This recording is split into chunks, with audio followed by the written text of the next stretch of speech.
Glórias a Deus. Paz seja convosco. Amém. Glorifica o Senhor pela tua vida que está mais uma vez nesta manhã, neste lugar, buscando conhecer mais de Deus.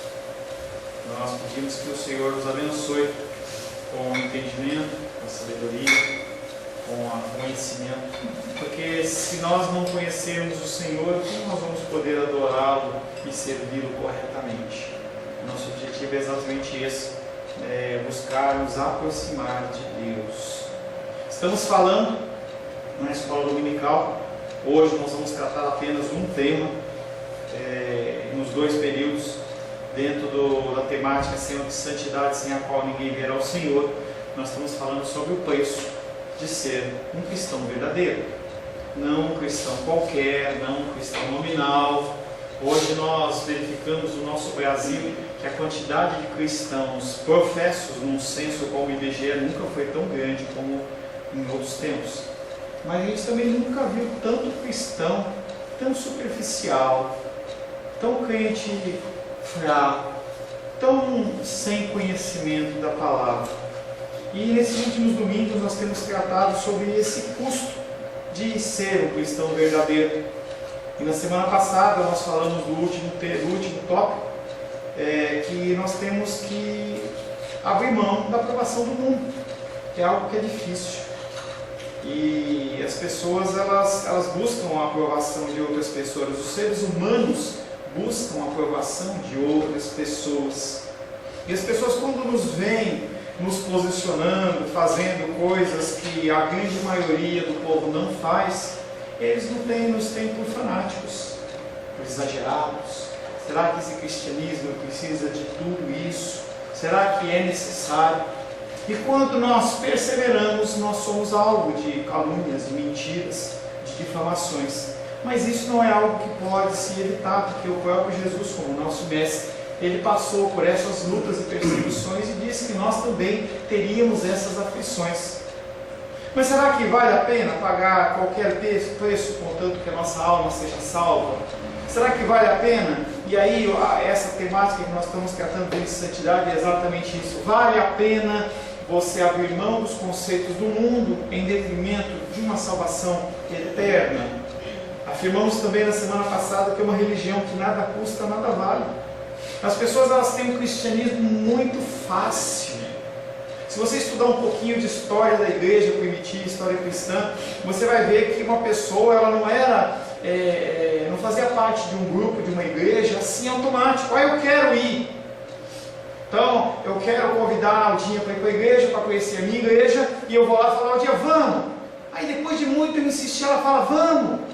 Não é assim.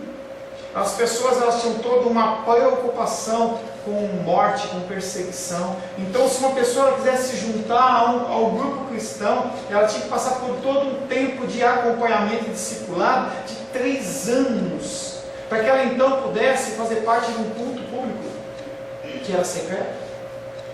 E hoje as pessoas vão e vêm, congregam na igreja evangélica, vai para a católica, vai para a macumba, vai para isso, vai para aquilo, e está tudo certo, e as pessoas acham que não tem problema nenhum, é uma religião que não tem custo nenhum. Hoje, com o advento da internet, e a gente sabe que a internet é uma bênção, nossa querida Diane pôde acompanhar os nossos cultos enquanto ela não podia vir aqui pela internet, mas muitas pessoas têm aberto mão da comunhão com os irmãos e as irmãs para ouvir um culto pela televisão ou ouvir pelo rádio. Não teria problema se a pessoa não ficasse apenas com isso. A palavra de Deus ela nos exorta que nós temos que congregar, nós temos que estar juntos. A importância de calcular o preço, então você não só pode querer pagar o preço, você tem que calcular. E nós não podemos negligenciar que todo e qualquer mandamento de Deus sobre a nossa vida gera dano aos olhos do mundo, porque nós abrimos mão de coisas. Você poderia ter em casa dormindo, você poderia estar em casa fazendo milhões de coisas. A gente tem muitas obrigações para serem feitas, mas a palavra de Deus nos ordena: vai à casa do Senhor. Você tem segunda, terça, quarta, quinta, sexta, sábado para fazer o que você quiser. Domingo é o dia do Senhor. Nós temos que estar prontos para adorá-lo. Nós temos que estar com toda a nossa força e nosso vigor. Porque nós temos que adorar a Deus com todas as nossas forças, nessas energias, nosso entendimento. E como fazer isso? Com a cabeça em outro lugar. Então nós temos 7 dias na semana, 6 para nós fazermos o que nós quisermos. E aí as pessoas vão olhar para você e falar assim: mas por que você não descansa? Por que você não vai passear? Por que você não vai para o parque? Não, hoje é dia do Senhor. E as pessoas não conseguem entender isso. Muitas pessoas, ao fechar os olhos durante a vida inteira, recusando-se a considerar o real preço que deve ser pago, nunca chega a ser um crente autêntico. Não basta você frequentar uma igreja, você precisa mudar. Você precisa ter mudança de caráter, mudança de comportamento. Não apenas da igreja, fora da igreja. As pessoas têm que olhar para você e falar assim: essa pessoa, ela é diferente. Muitas pessoas, nós falamos na semana passada também, deixam essa decisão para o fim da vida. Como se fosse fácil aprender a pedir perdão. Como se fosse fácil se arrepender de algo. Como se fosse fácil mudar um jeito de ser. Algo que nós demoramos uma vida inteira. Quando nós iniciamos a caminhada cristã, nós ouvimos com conceitos e ensinamentos que muitos deles, eles vão ser amadurecidos depois de 20, 30 anos de cristianismo. E aí a pessoa, nos últimos momentos da sua vida, ela vai querer ser cristão. Eu sei que Deus, ele faz o que ele quiser e como ele quiser. Nós temos o exemplo daquele homem que estava sendo crucificado lá de Cristo, em que ele não fez nenhuma obra, ele não fez nada demais, mas ele simplesmente se arrependeu ali. Ele entrou no reino de Deus. Eu creio nisso, porque Jesus Cristo falou que sim, mas isso não é a regra. E aí nós vamos deixar sempre para o último momento. Vou acompanhar minha conversão a partir dos meus exames cardiológicos, dos meus check-ups anuais. Se eu ver que está tendo uma outra alteração, eu aceito Jesus. Não é assim. E aí nós falamos também no final da aula da semana passada que muitas pessoas correm perigo porque elas estão fundadas, a sua crença está fundada não na palavra de Deus, mas em outras coisas, em cultos, em procedimentos, em religiosidade, em forma de vestir. E quando os momentos ruins vêm, esta fé não perdoa. Pessoas que têm a sua fé alicerçada apenas em experiências, a fé não perdoa. E aí a gente vê na televisão, o irmão Cláudio gosta de comentar os milagres que ele tem visto lá na televisão, mas a fé ela não se alicerça em cima de milagres. Eles são reais, eles existem. O Senhor Jesus Cristo fez milagres junto com a sua pregação, mas a base é a palavra. A base é a palavra. Pessoas que não têm a sua fé arraigada, firmada na palavra de Deus, em meio a dificuldades, se esfriam. É que nem aquele termo que diz fogo de palha. Você pega um chumaço de palha, se você acender, rapidamente ele pega fogo, mas também rapidamente ele deixa de existir, ele vira cinza rapidamente. Não é como uma madeira que demora para pegar fogo, mas também demora para apagar. E aí o tema de hoje, dentro desse preço, é como nós devemos calcular esse preço. Que conceitos, que elementos nós devemos considerar. Não tenho desejo algum de desencorajar quem quer que seja, ou de impedir quem quer que seja de entrar no serviço de Cristo. E às vezes, quando você começa a falar dessas lutas, dessas dificuldades, as pessoas elas acham que você está querendo colocar areia na coisa. Mas não é isso. O problema é que as pessoas elas entram no serviço cristão achando que é maravilha, que é tudo certo. Também não vamos para o outro extremo em que é tudo desgraça. Ouvia ontem uma palavra de uma pessoa em que ela falava assim, que quando ela vai despedir da pessoa, ela fala assim: boa semana de sofrimento. Eu sei que é uma semana de sofrimento. Eu sei. Você sabe disso.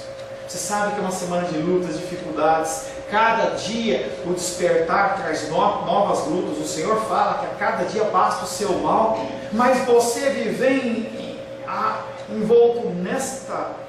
eu sou sofredor, eu sou miserável, eu sou isso. Nós temos que ser felizes. Eu estou lendo um livro que fala sobre a doutrina da graça, e o autor ele fala dessas pessoas que tentam de alguma maneira jogar areia, e ele chama eles de assassinos da graça. Pessoas que dificultam o Evangelho, afastam as pessoas. Há coisas que nós fazemos que afastam as pessoas, e o Evangelho ele tem que atrair. Jesus Cristo, quando se apresentava, ele não afastava, ele atraía. Até os fariseus, até os escribas, até os sacerdotes que queriam matá-lo, ele atraía, porque as pessoas queriam ouvir. Nós temos que ser como essas pessoas. O desejo do meu coração é encorajar a todos a avançar, mas a avançar carregando a sua cruz. Nós temos cruz para carregar, cada um tem a sua cruz. Uma ilustração conhecida, antiga, diz que o pastor chegou na frente da comunidade e falou assim: olha, cada um vem e deposita aqui no seu altar a sua cruz. E aí as pessoas elas ficaram felizes, porque o fardo de doença, o fardo de dificuldade emocional, de toda sorte e espécie, foi colocado no altar. E aí o pastor depois falou: agora você vem e escolhe uma outra cruz para você carregar. E todos foram buscar, eu acho que é simbólico isso, foram buscar e eles olhavam: deixa a cruz da Diene, essa não quero. A cruz da Lourdinha, essa não quero. Eu vou pegar a minha. Nós temos uma cruz para carregar, e isso é uma realidade. Se contarmos corretamente, considerarmos todas as facetas da questão, coisa alguma pode nos colocar medo. Nós não temos que ter medo das nossas decisões, porque os nossos caminhos já estão traçados pelo nosso Deus. Primeiro nós temos que, antes de tudo, calcular e comparar a vantagem e perda. Quando você vai comprar algo, algum bem material, a primeira coisa que você tem que ver é: vale a pena? É a hora? É o momento? É assim que eu procedo compras. Desde o ano passado, a minha filha queria um negócio lá para o celular, uma bateriazinha externa. E aí eu ficava procurando o melhor momento para comprar aquela bateria, e até que chegou o momento, eu falei assim: agora é o momento. É o momento em que o preço está razoável, o frete está razoável. E aí eu peguei e comprei e entreguei na minha mulher. Todas as coisas que nós compramos, elas têm que ser feitas dessa maneira. E a área espiritual não é diferente. Nós temos que ver se vale a pena, esse preço, esse custo, vale a pena. Se você é um crente santo, dotado de um coração sincero, você vai fazer esse cálculo. É possível que você tenha de perder certos valores desse mundo. Nós abrimos mão. Independente do teu conceito de fé, tem pessoas que gostam de beber uma bebida alcoólica, às vezes abrem mão disso, ou gostam de uma festa, ou gostam de um pagode, ou gostam de sair para dançar, passar a noite inteira. Às vezes abrem mão, não é porque um pastor falou, mas a pessoa abre mão porque ela quer abrir mão. É como se fosse uma oferta no altar do Senhor. E aquelas que não o fazem, elas com o Senhor não há problema nenhum. Nós temos que parar de estabelecer normas e métodos humanos para definir quem é cristão e quem não é cristão. Se a pessoa está de manga curta, comprida, cabelo curto, longo, essas coisas não medem o amor de Deus por nós. Será que esse Deus que enviou o seu próprio Filho para morrer por nós, Ele está realmente preocupado com esses detalhes, em detrimento com fatores mais importantes, como a dedicação à oração, a leitura da palavra, a demonstração do amor cristão? Ou será que Ele se preocupa mais com o cumprimento do vestido, com você ser uma pessoa que fofoca em relação ao seu irmão? Os valores estão trocados. Nós temos que entender isso. E a nossa fé ela não pode ser uma fé burra, em que porque alguém falou, uma denominação falou, um grupo de pessoas falou, aquilo é verdade, porque eu tenho que fazer para ser aceito. Não! Nós temos que ter o nosso pensamento, nós temos que ter as nossas ideias, nós vamos pagar por elas. Nós vamos ter os nossos méritos pelos acertos, os deméritos pelos nossos erros, mas é algo do nosso crescimento. E a pessoa não pode chegar para você e falar assim: olha, você está errado porque você andou nesse caminho. Não, é o caminho que eu andei. E agora eu estou debaixo da graça e misericórdia do meu Deus, e Ele vai me ajudar a alinhar segundo a vontade dEle, não segundo a vontade da Igreja Cristã Semente de Vida ou qualquer outra. Marcos capítulo 8, 36 diz: que aproveita o homem ganhar o mundo inteiro e perder a sua alma? As pessoas elas se preocupam demasiadamente com o proceder dos outros, mas não olham para si mesmo. Eu olho para o cabelo do Sebastião e falo, ele está arrepiado, como a Diane às vezes fala, arrepiado, né? Mas aí eu não olho no espelho e não vejo que o meu está precisando cortar. A gente tem que olhar mais para a gente, não no sentido de os benefícios para nós, mas nós temos que ver que o nosso ser, ele é um exemplo, é um molde de Cristo, deveria ser. Não de julgamento. Já um fazendo isso, chama-se Satanás. Não queira roubar o lugar dele. Olhe para si, compare a sua vida com as Escrituras, mude, se doe mais, ame mais. Era algo que eu ouvia do meu pastor de São Paulo falecido. Ame mais, ame hoje, ame agora, demonstre amor de todas as suas formas, inclusive na justiça. Demonstre o amor, calcule, compare o louvor e a desaprovação. Se você é um crente santo e dotado de coração sincero, você tem que pesar. Você realmente está pronto para abrir mão do louvor das pessoas? Das pessoas baterem no teu ombro e falar assim, você é legal? Ou você quer o louvor do Senhor? Porque são dois tipos de louvor. É o louvor para mim e é o louvor para o Senhor. Essa semana eu postei um devocional chamado Torre ou Altar. É uma palavra que sempre eu trago de tempos em tempos. Nosso coração, a nossa vida é para receber glória e honra. Nossa, Jenny, você conseguiu, hein? Você deu, hein? Parabéns, Jenny. Você se esforçou demais. Ou será que é para o Senhor? É a nossa vida. Talvez você seja desaprovado pelos homens. Eu acho que com certeza será. Porque você, como um cristão verdadeiro, você incomoda. Você incomoda. Você não precisa falar nada, mas você incomoda. Primeiro porque você tem a luz do Senhor. Só essa luz no âmbito espiritual sacode o inferno, sacode os demônios. E a sua ação, seu jeito de agir, seu jeito de falar. A gente estava falando antes do começo aí, e a Tia estava falando que era a Cléia e a Ivete que tinha raiva, que tinha começado depois. Ivete. Por que mamãe de Naldinha e papai da Naldinha falam se vocês têm que almoçar depois? Eles estavam ensinando o conceito do que primeiro o próximo. Olha que lindo! Olha que lindo! Uma coisa simples. Estou ensinando os meus filhos que primeiro é o próximo. Não é que eles não merecem, não é que eles não são amados, não é que eles... Não, nada disso. Eles têm que entender que primeiro é o próximo. Como Jesus fez... Eu tenho que ensinar os meus filhos o conceito do Senhor. Nós vamos ser desaprovados pelos homens, mas nós vamos contar com a aprovação de Deus. Nós vamos ser desaprovados por homens e mulheres falíveis, cegos e errados, mas o seu louvor foi considerado Rei dos Reis e Juiz de toda a terra. Somente aqueles a quem Ele abençoa é que são realmente abençoados. E aí nós oramos todos os cultos pela igreja perseguida pelos missionários. Pessoas que vivem no extremo, em que eles abrem mão de tudo. O conceito pleno da palavra, deixa pai e mãe, deixa irmão e irmã, deixa o conforto da sua casa para alcançar vidas. A minha vida não importa. Importa é o próximo. Importa é os outros. Como nós precisamos mais de exemplos como esses. Como o nosso cristianismo ele seria diferente se a gente olhasse mais desta maneira.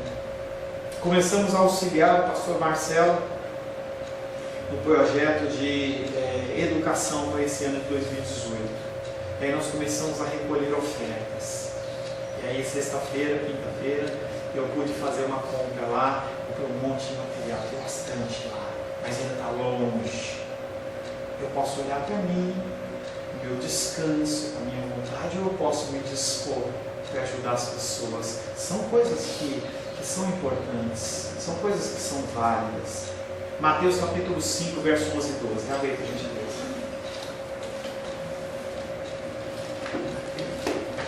Eliane, por gentileza. Mateus, capítulo 5, versos 11 e 12. Pode ver? Mais um pouquinho. Pode. Bem-aventurados sois quando, por minha causa, vos injuriarem e vos perseguirem, e mentindo, disserem todo mal contra vós. Regozijai-vos e exultai, porque é grande o vosso galardão nos céus, pois assim perseguiram aos profetas que viveram antes de vós. Esses dois versículos são versículos para livro para loucos. Não é para pessoa normal, não é para pessoa sã. Esses dois versículos é para doido, é para fanático. Bem-aventurados sois quando por minha causa vos injuriarem. Jesus Cristo está falando assim: olha, você tem que estar feliz quando te perseguir, quando falar todo mal contra vocês. E não é um sorrisinho, não. Você tem que se regozijar. É falar: aleluia, me perseguiram hoje. É isso que ele está falando, ou não é? Ele está falando, quando alguém pegar no teu pé, você tem que falar: ai Deus, aleluia, como eu estou longe disso, como nós estamos longe disso. Bem-aventurados sois quando por minha causa vos injuriarem, porque Jesus Cristo sabia que todo cristão verdadeiro, ele é injuriado, é perseguido, e as pessoas falam mal deles. Ele fala: regozijai-vos e exultai, porque é grande o vosso galardão aqui na terra. Não é aqui na terra o nosso prêmio. O Senhor, ele pode nos dar o alívio, sim. O Senhor, ele pode nos dar o louvor nesta terra, sim. Mas o garantido é nos céus. E aí o Senhor, ele finaliza dizendo: vocês não são melhores nem do que eu, nem dos profetas que vieram antes de vocês, porque a eles houve perseguição. Você está dizendo que você quer ser cristão? O preço é esse: perseguição, injúria, calúnia. Vai falar isso com uma massa de uma igreja grande. O cara vai falar assim: tá louco? Esse versículo, inclusive, eu acho que eu vou riscar na minha Bíblia. Não vale para mim. Eu quero é de vitória. Pedir e dar-se gozar. Esse eu gosto. Eu gosto, esse eu gosto. Entendeu? Esse é legal. Esse é legal. Qualquer coisa que você pedir em nome de Jesus, você recebeu. Poxa, esse também é bom, hein? E aí você pode fazer a Bíblia só das promessas de Jesus. Sem nenhuma condição. Eu quero ter uma vida regalada e longa, mas eu não quero honrar meu pai e minha mãe, não. Não vem com esse negócio de eu ter uma condição. Não, eu quero só a bênção. Não é assim que funciona. Calcule, compare, em seguida os amigos e os inimigos. Quantos amigos e quantos inimigos nós ganhamos e perdemos por causa do Evangelho. Conforme você vai ficando cada vez mais cristão, mesmo os cristãos, eles vão se afastando de você. Jesus Cristo, certa feita, com seus discípulos, olha e fala: e vocês também querem ir embora? Ele começou a falar das doutrinas do reino de Deus, e as pessoas olham para ele e falam assim: essa palavra é muito dura, quem vai poder seguir isso? E as pessoas: eu tenho que ir ali comprar um ingresso para o cinema, daqui a pouco eu vou. Eu vou ali pegar minha vaquinha, que eu acho que ela escapou, daqui a pouco eu volto. Olha, está na hora de acordar o meu filho. E ir embora e não voltava. Jesus Cristo olha para o resto que estava lá, o povo estava perguntando: e vocês? Vão embora também? Está difícil? Está bom? Está ruim para vocês? Quer ir também? E aí os apóstolos, instruídos pelo Espírito Santo, porque esse tipo de resposta, como esse tipo de versículo, ele só pode ser verdade na nossa vida através do Espírito Santo de Deus. Jesus, para onde iremos? Se só tu tens a palavra de vida eterna, para onde que eu vou? Para longe do meu Senhor, daquele que cuidou, me guardou, me resgatou, me alimentou. Hoje de manhã eu estava orando: quantos anos que Jesus Cristo me alimentou, ou te alimentou? Quantos anos você teve no cuidado do Senhor no vestuário, na alimentação, na moradia. Algum dia na sua vida você morou na rua? Algum dia na sua vida faltou o alimento na sua mesa? Algum dia você não tinha pelo menos 2 peças de roupa para você escolher no teu armário? Ou pelo menos mais um sapato? Será que Deus ele deixou de te prover do essencial algum dia da sua vida? Seja você tendo 15, 16, 20, 30, 50, 60, 70, 80? Será que o Senhor ele falhou alguma vez na sua vida? A resposta é não. Os amigos e os inimigos, eles vão embora, vêm. Por outro lado, você poderá contar com o favor e a amizade do Senhor Jesus Cristo. Seus inimigos, quando muito, poderão apenas ferir-lhe os calcanhares, algo que aparece lá em Gênesis, logo após o pecado original. O Senhor olha para Adão e Eva, olha para Satanás e fala assim: vai nascer o filho da mulher, o filho do homem, ele vai esmagar sua cabeça, e você vai apenas ferir o seu calcanhar. O inimigo nos fere, mas eles não nos matam, porque o Senhor nos guarda e nos protege. Talvez esses inimigos eles rujam em altos brados, grita com você, briga com você, vou matar, vou destruir, mas não consegue completar a obra, não consegue completar a destruição, porque Deus não deixa. Ele fica ao teu derredor só gritando, rugindo como um leão, mas ele não consegue te destruir. Seu grande amigo, Jesus, será capaz de salvá-lo até as últimas consequências, se você se aproximar dele por meio de Jesus Cristo. Ninguém conseguirá arrancar da sua mão uma das suas ovelhas. Ninguém vai tirar você da mão de Deus. Nem você mesmo. Ótimo. Nem eu consigo me tirar da mão de Deus. Eu não consigo fazer nada porque o Senhor não deixa. Ele diz que as tentações elas vêm na nossa vida numa medida, falando de cristão, eles vêm numa medida na nossa vida que ela vai subindo, vai subindo, vai subindo. Quando chega no limite, o Senhor dá o provimento. Ele dá o provimento. É como eu estava regulando a boia ali da descarga. Se você coloca a boia mais para cima, a caixa d'água enche mais. Se você abaixa, ela enche menos. Mas independente de qualquer coisa, tem uma coisa que chama-se ladrão. Ou seja, quando a água chega no limite, antes que transborde, ela escapa por ali. Essa é a função do Senhor Jesus Cristo. Não como um ladrão, como uma pessoa que rouba, mas aquele que nos dá o escape. Lucas capítulo 12, verso 5.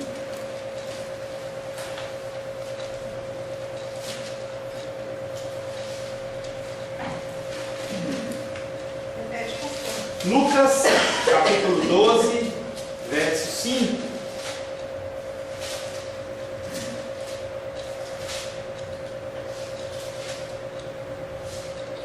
Eu, porém, vos mostrarei a quem deveis temer.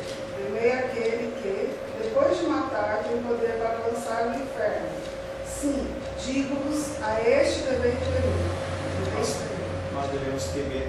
Cuidado com suas escolhas. Cuidado com o seu proceder, cuidado com o seu falar, cuidado com todos os ensinamentos que você já teve até hoje, e alguns deles você coloca de lado. Cuidado. Nós temos que também calcular e comparar a vida presente à vida futura. Todos nós estamos aqui porque estamos vivos.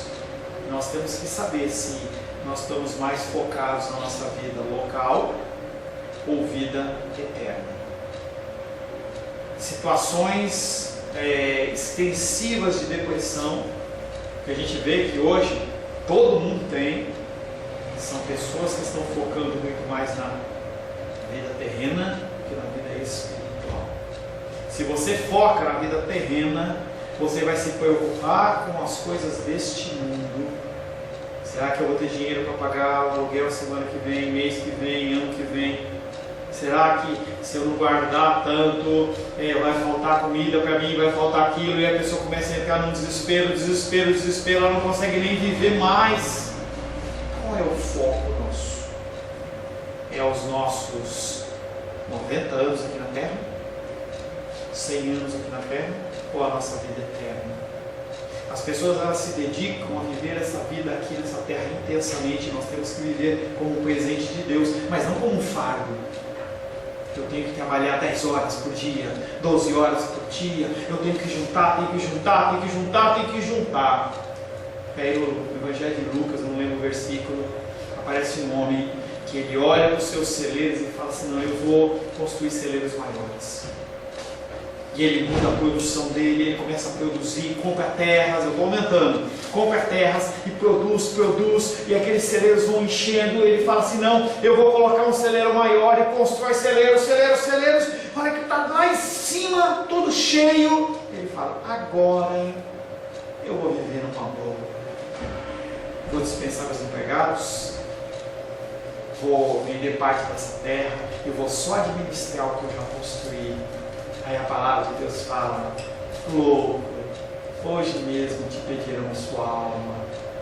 Trabalhou 10 anos, 20, 30, 40 anos, de manhã, de tarde, de noite, sem tempo para a família, sem tempo para os filhos, sem ter tempo para Deus. Quando chega no limite, louco, hoje pedirão a sua alma. Eu falo às vezes isso com minha mãe. Eu falo: mãe, vocês têm que viajar mais, vai passear. E aí, preocupado, ela vai ouvir. Preocupado. E eu já falei com a minha irmã: quando o papai e a mamãe morrerem, a gente não vai pegar o apartamento lá que eles demoraram lá, colocar uma vela. Não, a gente vai vender aqui e gastar em alguma coisa. E aí aquilo que foi juntado por anos e não deixou de viver a vida, deixou de aproveitar. Nós temos que viver essa vida. Essa vida é um presente de Deus para nós. E nós temos que viver com intensidade. Pessoas mais jovens, Menícia e Diene, dentro do nosso grupo de hoje, têm que viver a vida. Não é meter o pé pelas mãos, não é isso que eu estou falando. Mas a pessoa tem que ser intensa. Tem que ser intensa, porque chega um momento em que não tem mais condições. Eu lembro muito bem da titia, quando há uns 15, 20 anos atrás, ainda viva, a irmã Maria Luísa, elas iam para todo quanto é lugar, fazendo visita, evangelizando. Vai para o lado, evangeliza, leva a palavra, leva isso, ajuda aqui. Hoje não dá mais. Se você deixa por fim, você não tem como fazer. Você tem que fazer hoje, é agora. Nós temos que calcular a presente vida e a vida futura. O tempo presente, sem dúvida, não é fácil. Não é fácil a vida na terra, não é fácil. Não há uma promessa na terra em que você vai ser uma pessoa que não vai ter problemas. A vida tem espinhos. É tempo para vigiar, é tempo para orar, é tempo para nos lutarmos, é tempo de nos esforçarmos para acreditarmos e trabalharmos. Porém, isso se prolongará somente por alguns anos. 80 anos são alguns anos perante a eternidade. Não são muitos anos. Hoje eu tenho 50. Lembro, minha mente ainda parece que foi outro dia que eu ainda estava tirando a carta com 18 anos. Mas já se passaram 22, 30 anos, 32 anos. Faz tempo. O tempo passa. O tempo passa. O tempo futuro é um período eterno de descanso e refrigério. O pecado ele será eliminado, Satanás será destruído e acima de tudo haverá um descanso eterno. Não vai ter mais dor, não vai ter mais sofrimento. Você não vai ter que perseverar em nada mais.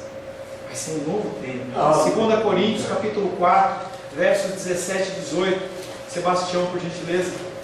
2 Coríntios capítulo 4, versos 17 e 18.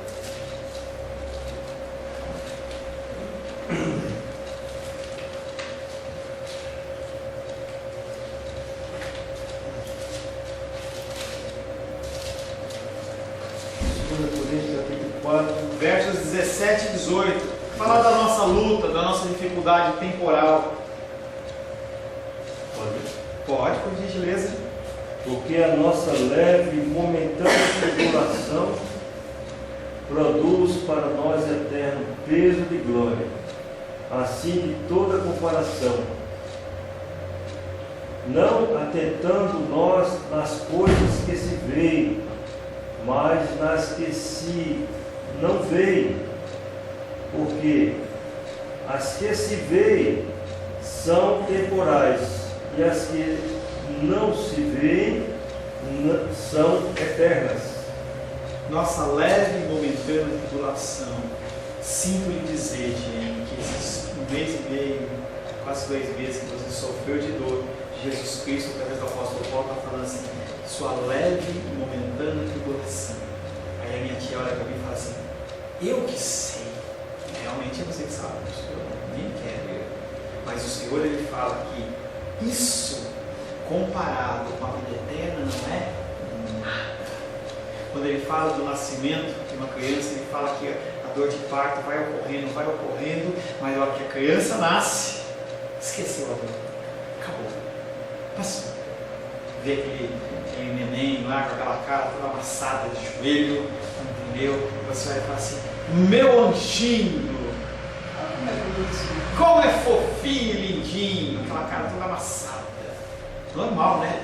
A criança, ela está com toda a ossatura dele molinha, entendeu? O rosto está tudo, é que nem um papel, né? Você amassa ele, quando você tenta colocar ele retinho, ele fica todo enrugado, depois ele volta ao normal, entendeu? Mas esqueceu, passou a dor. A nossa leve e momentânea tribulação, ela tem que ser visualizada nessa ótica. Nós temos um tempo que ele não tarda de chegar. Não depende da saúde física ou das circunstâncias externas.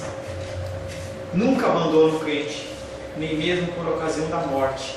Termina em uma coração de glória que não murcha. A tua fé, a tua salvação não depende da tua saúde. Nós oramos pela saúde dos enfermos. O irmão Cláudio orou hoje pelos enfermos. Nós temos que orar pelos enfermos. Temos que procurar ter uma boa saúde, mas a tua saúde não influencia ou não deveria influenciar na tua crença em Cristo, porque o Senhor fala que é uma leve e momentânea tribulação. João capítulo 14, verso 27 fala assim: deixo-vos a minha paz vos dou. Não vou lá dou como dá o mundo. Não se turbe o vosso coração, nem se atemorize. Em meio à luta, em meio à dificuldade, o Senhor fala: eu vos dou a minha paz, eu estou convosco. Ah, só 5 minutos, 10 minutos, não, a vida inteira. Onde você pensar, estou no banheiro fazendo xixi, Jesus Cristo está com você. Estou lá na horta plantando, Jesus está com você. Qualquer situação, você está sendo assaltado, Jesus Cristo está com você. Em todos os momentos Ele está com você, Ele dá a paz dele. Amém, meus queridos? Nós vamos fazer